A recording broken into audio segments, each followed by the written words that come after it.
सत साहेब भगत जियो सभी को राम राम। तो हनुमान जी का और मुनिंद्र जी का प्रसंग चल रहा है, ज्ञान वार्ता चल रही है कबीर साहिब की। तो कबीर साहिब ने सारा भेद जो बताया है समर्थ का, उसको जानने के बाद हनुमान जी पूछते हैं कि उस परमात्मा से फिर कैसे मिला जाए। तो उसे परमात्मा को पाने का अब तरीका बताते हैं कबीर साहिब कि 3 तरीके से परमात्मा को पाया जाता है। उससे पहले भगत जियो आप सभी से निवेदन है कि जो वाणी का ज्ञान आपको दिया जा रहा है, जो ये सारा ज्ञान दिया जा रहा है, इसे जितना ज़्यादा से ज़्यादा हो सके आपके जो कॉन्टैक्ट हैं, जिन्हें आप जानते हैं, व्हाट्सएप ग्रुप जिसमें भी आप जुड़े हैं, जितना ज़्यादा से ज़्यादा हो सके सभी लोग इसका प्रचार करने की सेवा कीजिए। इस ज्ञान को जितना ज़्यादा फैलाएंगे उतना ही आपको पुण्य प्राप्त होगा, क्योंकि जिस प्रकार से हम बुराई को फैलाते हैं, आज का समय ऐसा है जहां पर कलयुग में हर जगह लोग बुरी चीजों का प्रचार कर रहे हैं।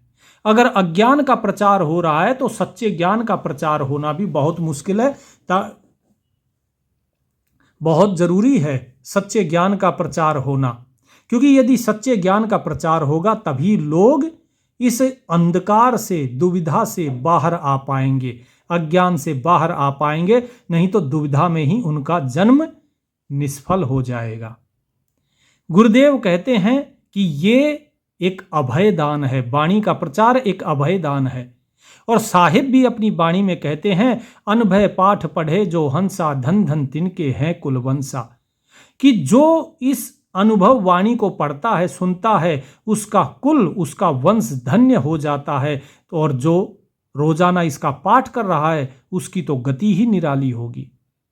तो आप सभी इस धर्म के कार्य में, इस पवित्र काम में आप सभी सम्मिलित हों और आप सभी इसके भागी बने। हमारी यही इच्छा है। ज़्यादा से ज़्यादा इस ज्ञान का प्रचार प्रसार कीजिए, अपने सभी ग्रुपों में इसे भेजिए। अब आगे चलते हैं, क्या कहते हैं कबीर साहिब की कौन कौन से मार्ग हैं। तो कहते हैं, धन हनुमंत तुम्हारी बानी, तुम मोरी गति नीके जानी। समर्थ मिलते हैं दोए प्रकारा, भक्ति ज्ञान से होए उबारा। तीसरी जोगी युक्ति है भाई, मुक्ति होए संदेह मिटाई। साहिब कहते हैं कि देखो हनुमान, तुम्हारी वाणी धन्य है कि तुमने मेरी जो ज्ञान है, मेरी बताई हुई जो विद्या है, उसे सही प्रकार से जाना। अब सुनो, परमात्मा 3 प्रकार से मिलता है। 2 प्रकार तो हो गए, भक्ति योग और ज्ञान योग। और जो तीसरा है, वो तीसरी युक्ति है किस चीज की? तीसरी युक्ति है योग की, योग के द्वारा। लेकिन योग के द्वारा मुक्ति तभी होगी जब संदेह मिट जाएंगे। यदि योग के बाद भी संदेह रह गए तो फिर मुक्ति नहीं है। तो इसीलिए साहिब ने 2 प्रकार की जो मुक्ति बताई हुई, तो निश्चित बताई है कि एक भक्ति, क्योंकि भक्ति में भक्त समर्पित हो जाता है प्रभु को, उसे कोई संदेह रहता ही नहीं। वो ये कहता है सब कुछ परमात्मा है, सब में परमात्मा है। और ज्ञान योग क्या कहता है कि सब में परमात्मा है, सब परमात्मा का है और सब कुछ परमात्मा है। जैसे एक कुर्सी है लकड़ी की, कोई कहता है कि ये लकड़ी की कुर्सी है, कोई कहता है कुर्सी में लकड़ी है, कोई कहता है सब कुछ लकड़ी है। वास्तव में कहने ही का भेद है, लेकिन कह तो तीनों एक ही बात रहे हैं। बस यही चीज है भक्ति, ज्ञान और योग की। लेकिन योग में व्यक्ति के अंदर अहम रह जाता है। इसलिए साहिब कहते हैं कि मुक्ति होए संदेह मिटाई। अगर संदेह मिट गए तो योग से भी मुक्ति संभव है। इसीलिए योग के बाद युक्ति लगाया यहां पर कि योग युक्ति से तीसरा प्रकार है। तो क्या कहते हैं, 3 प्रकार से समर्थ केरो, सो गर्भवास नहीं लेउ बसेरो। कि 3 प्रकार है समर्थ केरो, कि वो परमात्मा 3 प्रकार से ही मिलता है, प्राप्त होता है। और वो कभी भी गर्भवास में नहीं आता। सो गर्भवास नहीं लेउ बसेरो, वो कभी भी गर्भ में नहीं आता। जो गर्भ में आता है वो परमात्मा नहीं है। ठीक है जी, ये स्पष्ट बता दिया यहां साहिब ने कि जिसने गर्भ से जन्म लिया वो परमात्मा नहीं है। फिर क्या कहते हैं कि हनुमान सुनो, जासो भक्ति जो होए सवेरा, पावे अगम ज्ञान सो टेरा।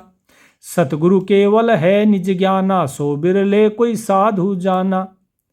अब देखो, बड़ी गहरी बात बताई है यहां से, और सुनिए, इकट्ठा बता देता हूं फिर। तीन गुप्त तीनों तो ही भाखा, परता अंतर कछु न राखा।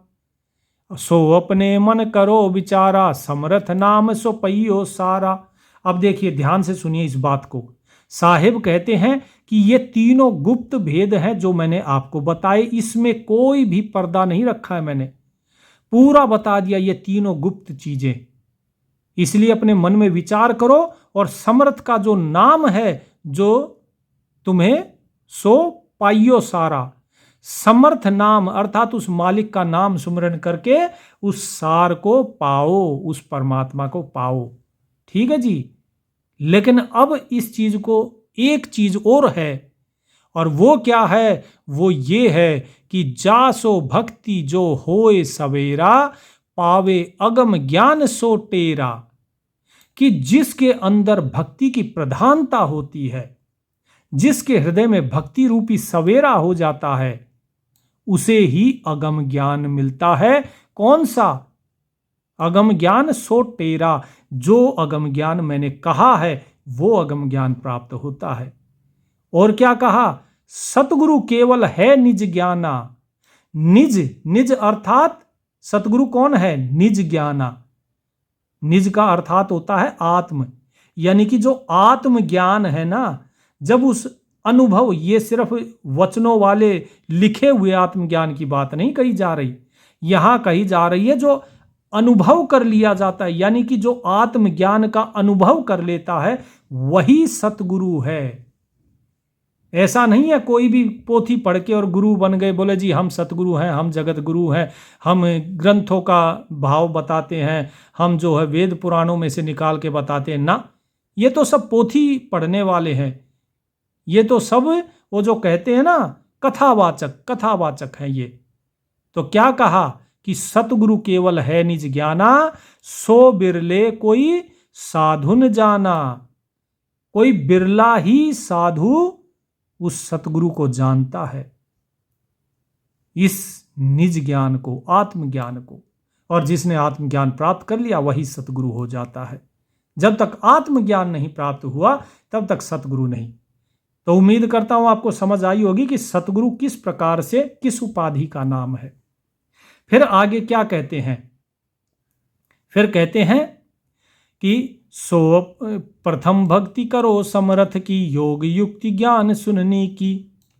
कि सबसे पहले भक्ति करो, किसकी? समर्थ की। योग युक्ति और ज्ञान सुननी की, और जो ज्ञान है नी का अर्थात सच्चा, जो अच्छा ज्ञान है वो सुनो, सत्संग सुनो। निष्कपटी होए के साधु मनावो, साधुन के चरणों चितलावो। जो साधु अपने धर्म रहावो, सेवो ताहि पर्दा नहीं लावो। कि निष्कपट भाव से साधु की सेवा करो, साधुओं के चरणों में अपना चित्त लगाओ। जो साधु अपने धर्म में रहता है, मर्यादा में रहता है, उसके साथ कभी कोई पर्दा नहीं रखना चाहिए। फिर क्या कहते हैं? ऐसी भक्ति जेहि मन भावे, भवसागर कौ भरम मिटावे। साधु कहे सो राह गहि लीजे, साधु कहे सो ही पुण्य कीजे। सुन हनुमंत कहो जो बानी, कूर्म वायु सो अनुभव ज्ञानी। नाग वायुधर वास समानी, तामे अमी अंक जल पानी। अमी माही एक बेल उपजाई, तासो नाग बेल चली आई। पान सोई संद राखे भाई, समरथ सुख ऐसी फरमाई। पुनि समरथ ऐसी अर्थाई, पान जाहि तुम देह जाई। अब ये पान अपान जो नाग वायु है, कूर्म वायु है, ये सारी वायु बताई हैं जो हमारे शरीर में होती हैं, उनके बारे में यहाँ पे बताया जा रहा है। और क्या कहा कि जो साधु होता है, साधु इस भव सागर का भ्रम मिटाता है, इसीलिए तुम ऐसी भक्ति करो और ऐसी रास्ता पकड़ो जो साधु कहते हैं। साधु कहे सोई राह लीजिए, और साधु कहे सोई पुण्य कीजिए। और क्या करो? अनुभव ज्ञानी। और अनुभव का ज्ञान लो। तो ये सारी चीजें बता रहे हैं यहां पर साहिब। और क्या कहें, फिर कहते हैं अब इसमें देखिए कुछ चीजें अब यहां पर मिलावट हो गई जिसको कि हम नहीं पढ़ेंगे। कौन सी मिलावट है यहां पे, जैसे चौका, आरती, कर विस्तारा, ठीक है, ये आरती, चौका वगैरह ये सब कुछ ये कबीर साहिब कभी नहीं बताते हैं। ये सारे जो कबीर पंथी और बहुत से जो पाखंडी थे उन्होंने कबीर सागर में मिला दिया। जिस प्रकार से ब्राह्मणों ने वेद पुराण शास्त्रों में मिलावट की हुई है इसी प्रकार से। ठीक है जी। आगे क्या कहते हैं, समरथ हुक्म भक्ति है ठानी, जाते यम नहीं बांधे तानी, बन आवे तो करिए भाई, ना तो लीजिए पान बनाई। कि भाई जो समर्थ है उसी के हुक्म से ये भक्ति करो, जैसे वो परमात्मा कहता है वैसी भक्ति करनी चाहिए। अगर ऐसी भक्ति करी तो कभी भी यम के बंधन में नहीं आओगे। ठीक है जी। इसके बाद क्या कहा कि हनुमान जी सुनो, अब तुम ज्ञान सुनो हनुमाना, समर्थ को है निर्मल ज्ञाना। अब निर्मल ज्ञान बता रहे हैं समर्थ का, परमात्मा का, कि निराधार आधार न कोई, पहुँचे साधु सूरमा सोई, निर्गुण सगुण ध्यान कर पावे, तहाँ सगुण निरंजन नहीं आवे। अब देखिए यहाँ क्या बताया है कि निराधार आधार न कोई, कि वो परमात्मा निराधार है, उसको किसी आधार की जरूरत नहीं है। जिस प्रकार मकान खड़ा होता है तो उसके लिए नींव चाहिए, हम चलते हैं तो धरती चाहिए, कुछ भी चीज हो आधार पे टिकी हुई है। लेकिन साहिब कहते हैं निराधार आधार न कोई, उस साहिब का कोई आधार नहीं है, वो बिना आधार के स्वयं ही है, और वहां कोई सूरमा साधु ही पहुंच सकते हैं। निर्गुण सगुण ध्यान करि पावे, क्या कहा कि वो निर्गुण कैसे प्राप्त होता है, सगुण का ध्यान करने से। तो ये निर्गुण को प्राप्त अगर करना है तो पहले सगुण का ध्यान करना है। तो जो आपको सतनाम दिया गया है 2 मंत्र वाला, वो सगुण का ध्यान है। ठीक है जी। फिर क्या कहा, तहां सगुण निरंजन नहीं आवे। उसके बाद क्या है, जो सगुण निरंजन, जिसे काल कहा गया है, काल क्या है, सगुण निरंजन। ठीक है जी। तो बोले वो वहां पर नहीं आता है जब आप ध्यान धरते हो निर्गुण का सगुण के माध्यम से। फिर क्या कहा, अनुभव वाणी करे प्रकाशा, साधु मोर श्वास उश्वासा, कि अनुभव वाणी करे प्रकाशा। आप देखिए यहाँ पे अभी जो मैंने आपको कहा था कि अनुभव वाणी, अनुभव पाठ पढ़े जो हंसा, धन धनता के हैं कुलवंशा। तो वही चीज यहाँ पर बताई जा रही है कि अनुभव वाणी का जो प्रकाश करता है, प्रकाश अर्थात जिसका फैलाव करता है, तो ऐसे भक्त को साहिब की जो कृपा दृष्टि है वो प्राप्त होती है। सो साधु मोर श्वास उश्वासा, कि ऐसा साधु मेरी सांस सांस में बसा हुआ है जो इस अनुभव वाणी का प्रकाश करेगा। तो इसीलिए ये दास आपसे विनती करता है कि जो भी वाणी आपको बताई जा रही है इसका जितना ज़्यादा से ज़्यादा हो सके आप इसको फैलाव कीजिए, इसको लोगों के साथ शेयर कीजिए, इसको लोगों के साथ बांटिए और सेवा कीजिए साहिब की। फिर क्या कहते हैं, महाकठिन खांडे की धारा, ऐसा निर्गुण ज्ञान हमारा, निर्गुण सरगुण दोनों नाही, है सो हंस नाम की छाही, तीनों गुण ते सगुण जो होई, चौथा गुण निर्गुण है सोई। क्या कहते हैं, साहिब कहते हैं कि ये जो धारा है, उस निर्गुण का जो ज्ञान है, उस ज्ञान को ग्रहण करना ऐसा है जैसे कि फरसे की धार पे चलना, महाकठिन खांडे की धारा।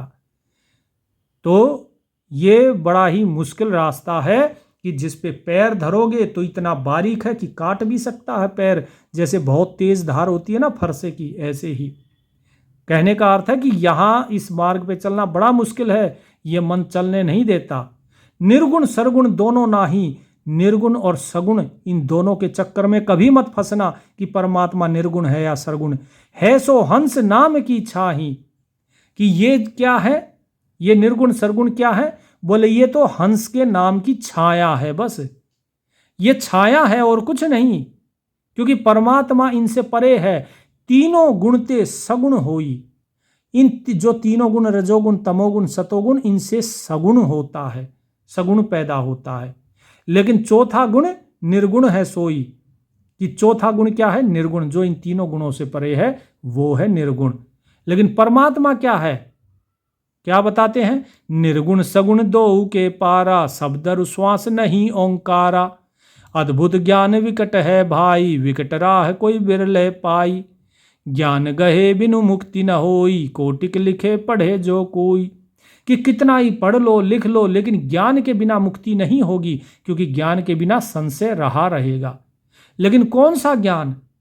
साहिब कहते हैं अद्भुत ज्ञान विकट है भाई, विकट राह कोई बिरले पाई। कि ये जो ज्ञान है बड़ा अद्भुत है। ठीक है जी। कौन सा ज्ञान अद्भुत है? जिसकी राह किसी किसी को ही मिलते हैं। तो साहिब कहते वो ज्ञान है निर्गुण सगुण दो के पारा, कि परमात्मा का ज्ञान, वो परमात्मा निर्गुण सगुण दोनों से ही परे है। वो ना निर्गुण है ना सगुण है, वो गुणातीत है। शब्द अरु श्वास नहीं ओंकारा, वो शब्द नहीं है, श्वास नहीं है, ओंकार नहीं है। वो इनमें समाया है लेकिन है नहीं। इनमें समाया हुआ है लेकिन वो ये नहीं है।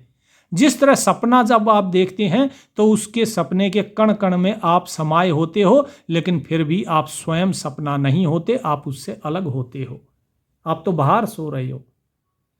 फिर क्या कहा? भक्ति ज्ञान तुम सो कहो, सुन लो योग अपार। रोम रोम को गुण कहूं, काया का विस्तार। कि भाई अब भक्ति ज्ञान हमने तुमसे कहा है, अब योग के बारे में सुनो। रोम रोम का गुण तुम्हें कहता हूं, काया का विस्तार। काया का अर्थात शरीर जो है, इसका विस्तार। अब सुनो तो क्या कहते हैं? काया है यह समर्थ केरी, काया की गति काहू नहेरी। शिव गोरख जो योग कमाया, काया को और छोर नहीं पाया। कौन गुणन से ठाड़ी काया, कौन सुरत कौन है माया। कहते हैं कि यह काया जो है ये उस समर्थ की ही बनाई हुई है, और इस काया की गति जो है किसी ने नहीं पाई। शिव जी और स्वयं गोरखनाथ, इन्होंने, इनसे बड़ा कौन योगी है? लेकिन काया का और छोर इन्होंने भी नहीं पाया। जब इन्होंने स्वयं के अंदर ध्यान धरा तो इसी काया के अंदर ये चलते चले गए, चलते चले गए। लाखों संखों करोड़ों किलोमीटर, इतने कोस वे चल दिए, लेकिन इस काया का छोर नहीं मिला उन्हें। साहिब कहते हैं कौन गुणन से ठाड़ी काया, ये काया किस गुण से खड़ी हुई है, और कौन सुरत कौन है माया, और इसमें सुरत क्या है, कौन और माया क्या है। तो क्या कहते हैं फिर आगे? कुंज गली सुनो हनुमाना, यह निज भेद काहू नहीं जाना। सोई भेद कहो तुम पाही, सुन के तुम समझो मन माही। कुंज अर्थात भीड़ी। कुंज गलियां होती हैं वृंदावन में, भीड़ी भीड़ी गलियां। कहते हैं बोले उस ज्ञान की गली बड़ी भीड़ी है। और इस निज भेद, यह निज भेद, निज जहां भी शब्द आए तो समझना आत्म की बात हो रही है, कि यानी कि ये आत्म भेद काहू नहीं जाना, इस आत्मा का भेद नहीं जाना।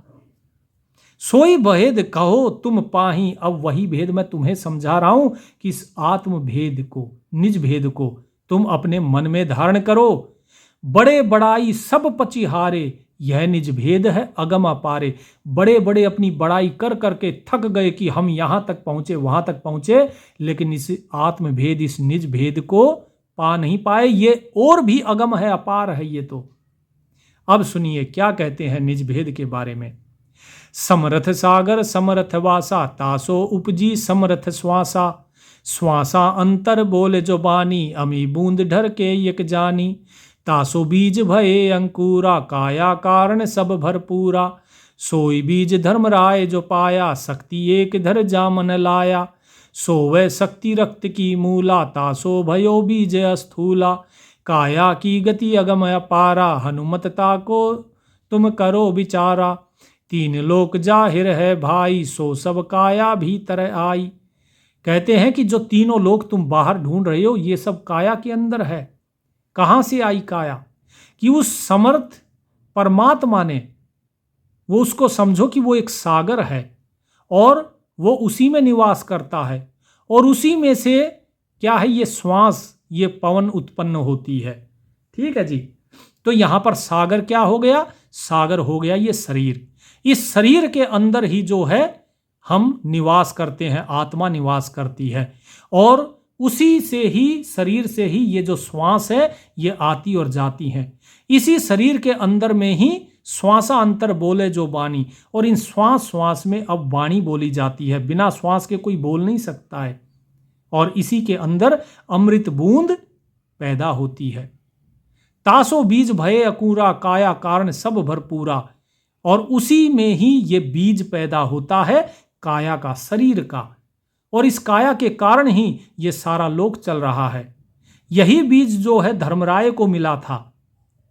यही बीज कौन सा, जो कहते हैं ना सोहंग, जो परमात्मा ने दिया, बोले ये बीज जो है ये धर्मराय को मिला। और शक्ति ने क्या किया, अद्या ने एक एक बीज को एक एक शरीर में धर के, एक एक योनि में धर के, 84 लाख योनियां हैं, तो 84 लाख योनियों में एक एक योनि में ये बीज धर दिया, और एक धर जामन लाया, और उसे फिर जमाया। किसको, जो अमृत रूपी बूंद है।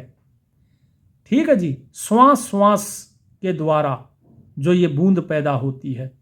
तो अभी आप समझ रहे हैं कि पहले शरीर की रचना, फिर श्वासों की रचना, श्वासों में फिर वो सोहंग बैठा, उस श्वासों के कारण ही ये बूंद बनी, और इस बूंद को अंदर इसी में ऊर्जा पैदा हुई, और इसी ऊर्जा से ये शरीर फिर जीवित हुआ। ठीक है।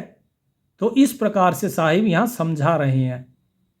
फिर क्या कहते हैं कि काया की शोभ है शक्ति रक्त की मूला, और यही जो शक्ति थी, जो किसकी शक्ति, जो ऊर्जा थी, जो बूंद थी, जो यहां बूंद बनी ना, अमृत बूंद, अमृत बूंद ढर के एक जानी, एक अमृत बूंद इसमें काया के अंदर डाल दी गई। कौन सी अमृत बूंद, जो श्वासों से पैदा हुई। तो ये एक एक अंकुर जो है, एक एक बूंद सब में डाली गई, और इसी शक्ति से क्या बना, रक्त की मूला, रक्त बना, रक्त से मज्जा अस्थि ये सब बनी है, आपका मांस जो है ये सब बना है। और उसके बाद क्या कहते हैं कि काया की गति अगम अपारा, हनुमत्ता को तुम करो विचारा। तीन लोक जाहिर है भाई, सो सब काया भीतर आई। जो तीनों लोक तुम्हें दिखाई देते हैं ये सब काया के ही भीतर है। सो काया का करो विचारा, हनुमत सो तुम करो निर्धारा। अष्ट चक्र कमल है आठा, लागे बंधन तीन से साठा। अब यहां पे क्या बताया, शरीर के बारे में बता रहे हैं कि इस शरीर का अब तुम विचार करो। ठीक है। क्या कि इसके अंदर अष्ट चक्र कमल की 8 चक्र बना दिए, 8 कमल हैं इस शरीर के अंदर, और उसके अंदर बंधन लगाए। कितने, 360 यानी 3,60,00,000 इसके अंदर क्या है, चीरबंद हैं। ठीक है जी। फिर क्या कहा, 9 नाड़ी 72 कोठा, 72,000 नाड़ियां हैं इसके अंदर। ठीक है जी। और अंतरपुट संपट सो घोटा, परम सुमेरु है 10 दरवाजा, 5 तत्व 3 गुण साजा। चंद्र सूरज वहां 2 विराजे, इंगला पिंगला सुख मन साजे। कि फिर इसके अंदर 10 दरवाजे बना दिए।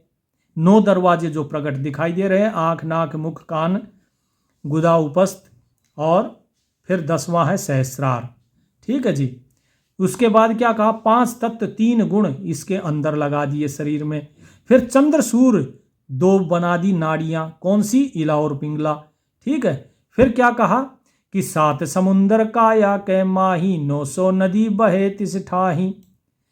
10 दिशा काया के भीतर, यही देवल सब देव और पीतर।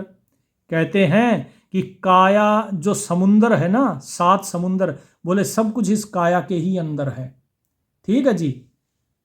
कि ये सब कुछ इस काया के ही अंदर है, और जितनी नदियां बह रही हैं वो सब इस काया के अंदर है। तो ये सब कुछ क्या बताया जा रहा है, ये बताया जा रहा है कि जितनी आपकी जो इंद्रियां हैं उनके बारे में बताया जा रहा है कि इंद्रियां इसी के अंदर हैं, और मन भी इसी के अंदर है। 10 दिशाएं इस काया के अंदर है, और यही देवल है, अर्थात जो मंदिर है वास्तव में ये काया ही मंदिर है। और देव सब, और देव अरु पीतर, और बाकी जितने देव हैं वे सब क्या है, पीतल। पहले पीतल की मूर्ति होती थी, अब तो पत्थर की मूर्ति हो गई। तो जो धनी होता था वो सोने की मूर्ति बनवाता, तो राजा की सोने की मूर्ति, जैसे सोने की प्रतिमा बनाई थी ना सीता जी की यज्ञ करने के लिए, जो वैश्य होता था वो पीतल की मूर्ति रखता था, और जो होते थे बाकी गरीब लोग उनकी मूर्ति पत्थर की होती थी। इस प्रकार पहले था। फिर क्या कहते हैं साहिब आगे, यह काया बैराट स्वरूपा, ज्योति स्वरूपी बसत है भूपा, निरंजन है काया के माही, ओम ओंकार माया की छाही। देखिए क्या कहा, यही काया बैराट स्वरूपा। बैराट कौन है? बैराट बोला जाता है विराट, अर्थात भगवान के लिए, कि भगवान ईश्वर स्वरूप ये काया ही है, और ज्योति स्वरूप इसके बसत है भूपा, ज्योति स्वरूप इसके अंदर राजा के समान बैठा हुआ है। निरंजन है काया के माही, निरंजन वो काल इसी के अंदर बैठा है। ओम ओंकार माया की छाही, और जो ओम है ये क्या है, जो ओंकार माया है इसकी परछाई है। ठीक है जी, उम्मीद करता हूं यहां तक समझ आया होगा। आगे क्या कहते हैं, फिर कहते हैं ररंकार गरज ब्रह्मंडा, सप्तद्वीप परगटे नौ खंडा, समरथ अंश बसे अस्थिरा, अस्थिर वस्तु बसे घर धीरा, ताको कोई चीन है नाही, ताते सब जग मरि मरि जाही। कहते हैं कि इसी के अंदर ररंकार धुन हो रही है। कहाँ पर? ब्रह्मांड, अर्थात आपके जो मस्तिष्क है इसके ऊपरी भाग में ररंकार अर्थात लगातार।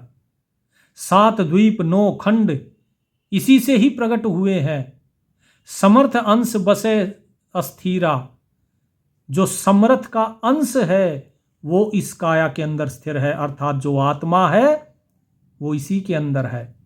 लेकिन अस्थिर वस्तु बसे घर धीरा, वो स्थिर जो वस्तु है, यहां पे अस्थिर इसलिए बोल रखा है क्योंकि पहले ऐसे ही बोलते थे। क्या? कि जैसे स्टेशन बोलना है, रेलवे स्टेशन, तो क्या बोलते थे? स्टेशन। स्कूल जाना है, स्कूल, ई लगा देते, ए लगा देते। तो ये पहले की भाषा है, अपभ्रंश भाषा। तो फिर क्या कहा, ताको कोई चीन्हे नाही, ताते सब जग मर मर जाही। उस आत्म तत्व को कोई नहीं पहचानता है, वो जो समर्थ का अंश है उसे कोई चीन नहीं पा रहा, जान नहीं पा रहा, इसीलिए ये सारा जगत मर मर जाता है, अर्थात जन्म मरण के चक्र में फंसा हुआ है। फिर क्या कहते हैं, काया के गुण अगम हैं, सुन तुम हनुमत वीर, नहीं काहू को लख परे, अटपट रचा शरीर। बड़ा अटपटा ये शरीर रचा हुआ है, इस काया के गुण अगम है। ये सारा भेद बताते बताते थक जाएंगे, तुम सुनते सुनते थक जाओगे। इस काया की ऐसी महिमा बताई गई है। तो आपको क्या लगता है, ये काया, ये शरीर किस लिए बनाया था? क्या भोजन करने के लिए बनाया, या वस्त्र पहनने के लिए, या धन कमाने के लिए? उस सत्य को जानने के लिए बनाया था ये शरीर, क्योंकि मनुष्य के शरीर में एक तत्व है विवेक, और उस विवेक के कारण ही हम सत्य को जान सकते हैं। लेकिन साहिब कहते हैं कि ता कोई चीन्हे नाही, ताते सब जग मर मर जाही, और उसी तत्व को कोई चीनता नहीं, जानता नहीं है। तो हनुमान जी क्या कहते हैं, अहो स्वामी मैं सब विधि जानी, तुम ही समर्थ तुम ही ज्ञानी, कहा स्तुति तुम्हारी कीजे, अमृत बचन सुनी हम भीजे, सब संदेह मिटायो मोरा, जन्म जन्म का मिट्यो झकझोरा, सुख सागर अमर घर चीन्हा, भले सतगुरु मोहि दर्शन दीन्हा, दर्शन देई मुनिंदर तुम, मोको किया सनाथ, भवसागर से ले चले, केस पकड़ गई हाथ, हनुमान आधीन होए, लीनो सहज को पान, जब मुनिंद्र शिष्य किए, दे समर्थ को ज्ञान। तो क्या कहते हैं कबीर साहिब को हनुमान जी कि हे स्वामी, अब मैं सारी चीज जान गया हूं कि तुम ही वास्तव में समर्थ हो, तुम ही ज्ञानी हो, और जो स्तुति की जाती है वो सब कुछ तुम्हारी ही की जानी चाहिए, क्योंकि आपने ये अमृत वचन मुझे बताया है। आपने मेरा सारा संदेह मिटा दिया है और जन्म जन्म का मेरा जो आवागमन है, झकझोरा जो दुविधा है वो दूर कर दी। सुख सागर अमर घर चीन्हा, भले सतगुरु मोहि दर्शन दीना। हे सतगुरु जी, आपने मुझे दर्शन दिए, इस कारण मुझे वो सुख सागर जो है, वो अमर घर जो है, उसकी मुझे प्राप्ति हुई, मैंने उसे जाना है। आपने मुझे दर्शन दिए हे मुनिंद्र जी, और मुझे सनाथ कर दिया, और इस भव सागर से आपने मुझे उबार लिया, मेरे केस पकड़कर, मेरा हाथ पकड़कर, नहीं तो मैं इसी भव सागर में डूब जाता। और इस प्रकार हनुमान जी जो है वो आधीन हो जाते हैं और मुनिंद्र जी के शिष्य हो जाते हैं और उन्हें ज्ञान दिया जाता है। फिर क्या कहते हैं, दे समरथ को ज्ञान। फिर क्या कहा, खंड ब्रह्मांड पार के पारा, तह समरथ को घर तत सारा। अब हनुमान जी बता रहे हैं कि जो उन्होंने देखा, जो जाना, निर्भय घर है तहां सुभाई, रोग न व्यापे काल न खाई। ताका तुम जो सुनो विचारा, समरथ का घर है सबके पारा। सबके पार रहे निर्धारा, पिंड ब्रह्मांड ताके आधारा। सो समर्थ है सब सो न्यारी, सुन हनुमत तुम लेहु विचारी। तो क्या कहते हैं यहाँ पर कबीर साहेब, अब तो मुनिंद्र जी यहाँ कहते हैं खंड, खंड कौन सा है, नीचे का पिंड जो रह गया, और ब्रह्मांड जो ऊपर, कि खंड ब्रह्मांड बोले इनके पार से भी परे उस समर्थ का घर है। कौन, तत्व सारा, कि जो सार तत्व है। कौन है सार तत्व, वो परमात्मा। बोले निर्भय घर है तहां सो भाई, सभी भयों से परे है वो घर, वो लोक, वो सतलोक। रोग न व्यापे काल न खाई, ना वहां पे रोग होता है ना काल खाता है। ताका तुम जो सुनो विचारा, समर्थ का घर सबके पारा, उसका तुम विचार करो। सबके पार रहे निर्धारा, पिंड ब्रह्मांड ताके आधारा। पिंड ब्रह्मांड सब उसी के आधार पर ही टिके हुए हैं, तुम उसका विचार करो। वो समर्थ, वो सबसे न्यारा है। हे हनुमंत, तुम उसका विचार करो। फिर क्या कहते हैं आगे, अक्षर सोनी अक्षर है न्यारा, ओम ओंकार ताहि आधारा। तीनों गुण का जो विस्तारा, रंकार है सबके पारा। ताके दरनी अक्षर धारा, सोई भेद निज आहि हमारा। ये सब है समर्थ आधारा, समर्थ शक्ति को वार न पारा। ताकि आस करे जो कोई, उतरे पार भव सागर सोई। तो क्या कहा, आप देखिए कि अक्षर सो नी अक्षर है न्यारा, कि जो अक्षर है उससे नी अक्षर अलग है। देखिए, एक होता है शर, शर कौन सा है, जिसका नाश हो जाता है, जो है ये आपका शरीर। दूसरा क्या है, दूसरा है अक्षर। तो वो अक्षर कौन सा है, जिसका नाश नहीं होता, ठीक है, जो निर्गुण है, ठीक है जी। लेकिन नी अक्षर से भी परे एक और है, अक्षर से परे है निही अक्षर। ये अक्षर जिसका नाश ना हो, और निही अक्षर ये परम तत्व है, जो कि शर अक्षर दोनों से परे है। तो क्या कहा, ओम ओंकार ताहि आधारा। जो ये ओम ओंकार है, ये उसी के ही आधार पर है। ये ओंकार क्या है, थोड़ी देर पहले आया था, माया और छाया, अर्थात जो ये स्थूल दिखाई देने वाला जगत है, ये है ओंकार। बोले ये सब कुछ उसी के आधार पे है। तीनों गुण का जो विस्तारा, रंकार है सबके पारा, कि जो तीनों गुण का विस्तार है, रजोगुण तमोगुण सतोगुण, इनसे परे है रंकार। रंकार इन सब के परे है। फिर क्या कहा, ताके दरे नी अक्षर धारा, सोई भेद निज आहि हमारा। कि जो इस निही अक्षर धारा को जान लेता है, वहां तक पहुंच जाता है, वही हमारे, किसको, सोई भेद निज आहि हमारा, वही हमारे आत्म भेद को जान सकता है, हमारी आत्मा के स्वयं के भेद को वो जान सकता है। और क्या कहा कि ये सब कुछ जो है उसी समर्थ के आधार पर है, उस समर्थ की शक्ति, उस परमात्मा की शक्ति का कोई वार पार नहीं है। उसकी जो आस करता है, जो अर्थात उसका सुमिरन करता है, वही भवसागर से पार है, अन्यथा नहीं। हनुमत कहे साहिब सुनो, तुम हो दीन दयाल, तुम समान रघुपति नहीं, काट्यो यम को जाल। कहते हैं कि हे साहिब सुनिए, आप ही दीन दयाल हो, आपके समान कोई रघुपति नहीं है, कोई राम नहीं है, क्योंकि आपने उस यम के जाल को काट दिया। तो कबीर साहिब फिर धर्मदास जी को कहते हैं कि हे धर्मदास सुनो। कहें कबीर सुनो धर्मदासा, वही ज्ञान मैं तुम्हें प्रकाशा। हनुमंत अंश पुरुष का होई, तब हम उनको मिलया सोई। हनुमत बोध चले हम जब ही, चतुर्भुज के ढिग पहुँचे तब ही। उनसे कीना ज्ञान विचारा, वह हंसन का है सरदारा। चतुर्भुज को हम दियो गुरु आई, ताही बनायो दरभेगाराई। तो क्या कहते हैं कबीर साहिब, कहते हैं हे धर्मदास जी, जो ज्ञान हमने हनुमान जी को दिया वही ज्ञान मैंने तुम्हें भी दिया है, उसी का मैं तुम्हें भेद बता रहा हूं सारा। हनुमान जो है वो पुरुष का ही अंश थे, इसीलिए हम उनसे मिले। और जब हमने हनुमत बोध चले हम जब हम हनुमान को ज्ञान देकर चले तो कहाँ पहुंचे? चतुर्भुज विष्णु के पास, और उनसे भी ज्ञान विचार हुआ, और वो सभी हंसों के सरदार बनाए हुए हैं सभी जीवों के काल ने। तो चतुर्भुज को हम दियो गुरुआई, ताही बनायो दरभेगा भाई। इसीलिए हमने क्या कहा, उसको शिष्य बनाया और हम उसके गुरु बने। तो क्या कहा कि जो कोई तुम्हारा बीरा पावे, सो हंसा सतलोक सिधावे। इतनी कही के हम काशी आए, चलत चलत कछुआर नहीं लाए। काशी विद्या गुरु बहुतोई, पंडित ज्ञानी बहुते होई। धर्मदास तुम वंश हमारा, तुमरे काजे हम यहाँ पगुधारा। तुमरे हाथ पान जो पावे, बहुर न योनि संकट आवे।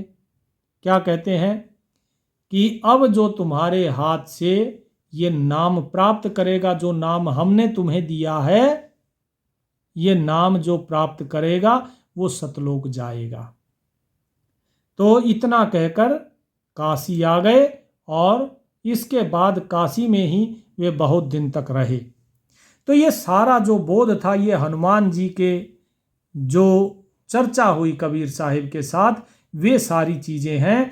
और क्या कहते हैं कि वीर हनुमान बोध के लिया दान दी, वीर हनुमान बोध के ले दिया पान प्रसाद हो। शेष सारद विष्णु नारद, नाही न पावे आद हो।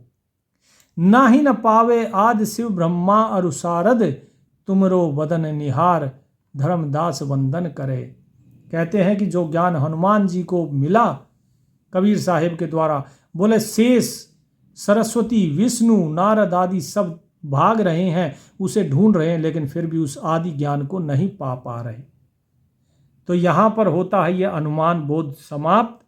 और ये सारा ज्ञान जो साहिब ने दिया है, तो इसमें आपको बताया गया कि किस प्रकार से परमात्मा को पाने के 3 तरीके, और जो काया है, इस काया को किस प्रकार से रचा है, इस काया में क्या क्या चीज़ें हैं, वो सारी चीज़ यहाँ पर साहिब ने काया का भेद बताया है। उम्मीद करता हूँ आपको सत्संग अच्छा लगा होगा। इस सत्संग को ज़्यादा से ज़्यादा फैलाइए, ताकि आप भी इस जो अभय दान है उसके भागी बन सके और पुण्य के भागी बन सके। परमात्मा आप सभी का कल्याण करें। सत साहिब।